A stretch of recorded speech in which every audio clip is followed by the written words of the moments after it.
You know, we're sitting at almost 12 years now from the September 11th terrorist attacks. Now, why am I bringing that up? Well, because something we learned during those terrorist attacks that was supposed to be applied throughout law enforcement and through rescue personnel throughout the country is lagging behind here in Becker County. Now, one of the things discovered in September 11th was communications, radios. They discovered, unfortunately, during those dark times in those Twin Towers, that the firefighters in certain departments and police officers in certain departments and the Port Authority and these different agencies that were responding to this great crisis in this major city, unfortunately, were not able to communicate with each other. It was found in the 9/11 Commission of reports to be one of the greatest flaws in the emergency response. Also, the inability for different departments to share information with each other. The United States government and also issued a mandate through its state and county governments to come up with a solution to everybody in one region or one area to be on one type of radio frequency, one type of radio system, in order to ensure that these type of communication problems would not be an issue in a major disaster ever again. January 1st of this year is when this new communication system, by law, was supposed to take effect.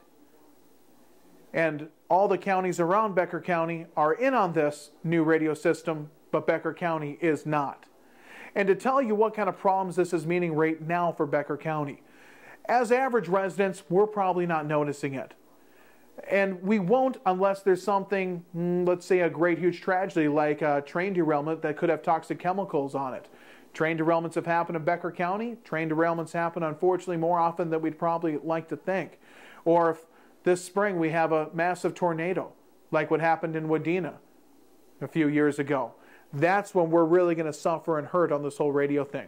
As it stands right now, an example would be the Frazee Fire Department, which spent thousands of dollars for radios that they actually cannot use right now, that have been sitting on the shelf for years waiting for this new radio system in Becker County to go into effect. At this moment, cannot communicate with PERM, a fire department they often give mutual aid to.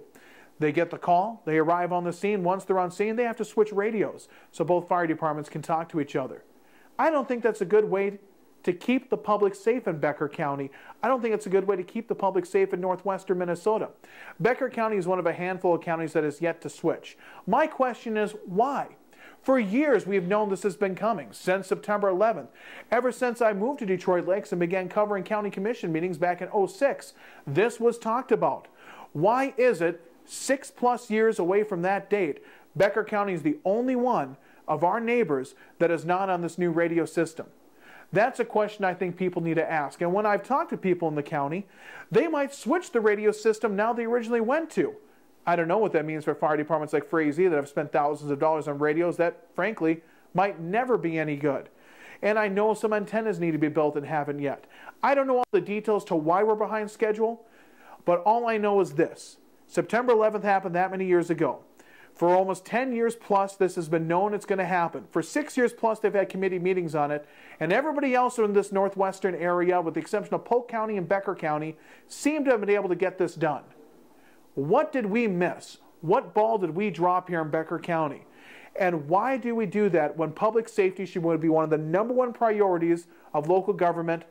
Why is it something that we saw so tragically affected so many people's lives has been ignored in Becker County, and when the heck are we going to get this going?